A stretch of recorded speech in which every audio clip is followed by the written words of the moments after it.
Ngayon magluluto tayo ng pakbit. Lagyan muna natin ng oil.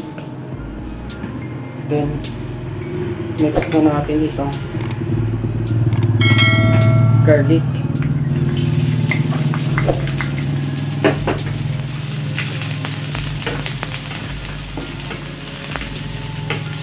Mix natin pang onion.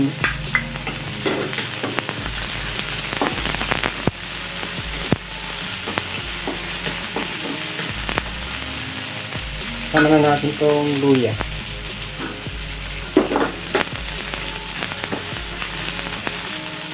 Ibang natin.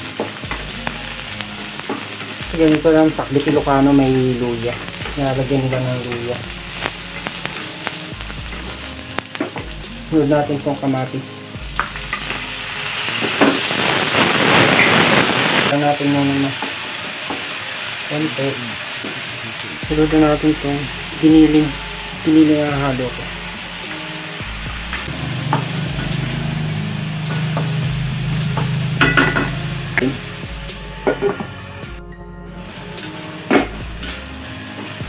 Natin ng konting paminta. Pamintang durog.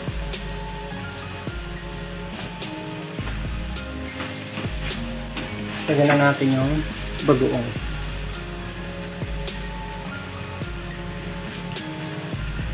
Hindi ako masyado maraming maglagay ng bagoong. Chicharon. Ng konting susi.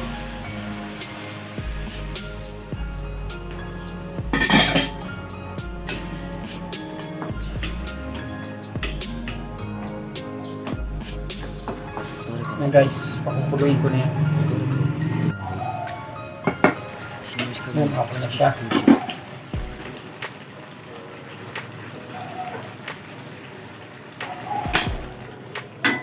Naman natin itong mga gulay. Yung mga hinimay-himay ko na gulay. Ito na siya, mga mix na gulay na. Ampalaya, okra, talong, siling green, pang sigang. Pero sa Ilocos to talagang pinginugulay ito.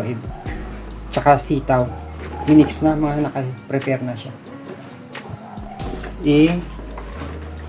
Halo na natin. Ganito kasi ang mga ginagawa ng mga Ilocano. Pakbit nila. Hindi katulad sa atin sa Tagalog, sinasama na natin na ginigisa. Sa kanila, yung sahog, gigisa mo muna bago mo ihahalo sa ibabaw. Ito guys.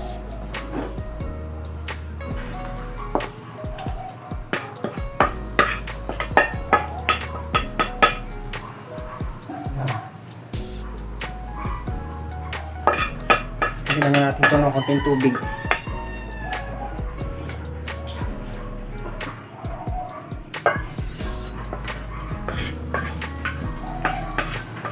Sisip-sip pa yung gulay din.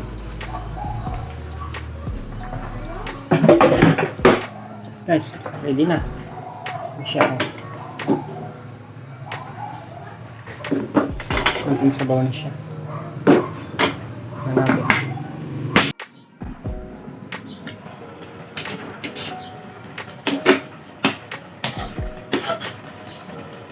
So guys, ito na siya.